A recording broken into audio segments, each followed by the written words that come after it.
Hello, my name is Jason Bolton. I'm with the University of Maine Cooperative Extension. I'm the Food Safety Specialist. And today we'll be talking about the Garden to Lunchroom program and step 3 of this program, which is harvesting garden produce. So when preparing to actually harvest vegetables from the garden, you want to make sure that you have the appropriate utensils, a sharp knife or scissors, anything like that.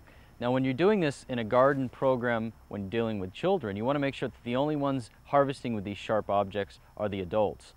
You also want to make sure that you wash all of these utensils with warm soapy water prior to using them.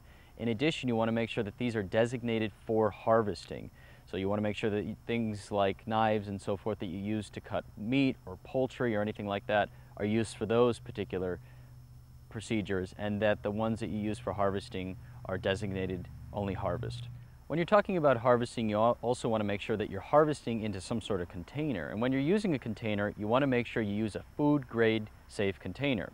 An example of a container that is not food grade are these kitty litter containers. They're really popular to use. They're not food grade. So you want to make sure you avoid these.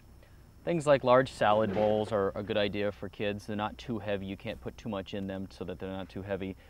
Or large buckets like this. Sometimes a couple students will carry this. But these are food grade, and they're designated as food grade. They're also designated to be used only for harvesting.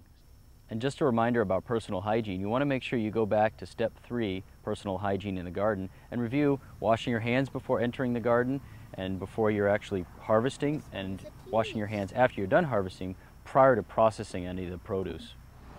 And just remember that as you're picking or harvesting the produce, you want to make sure that you remove some of the dirt as you're harvesting before you bring them into your kitchen for any processing. And this can be done by hand, or it can be done using a brush. And just a reminder that when you're harvesting in the garden, you want to wash the produce prior to consuming it.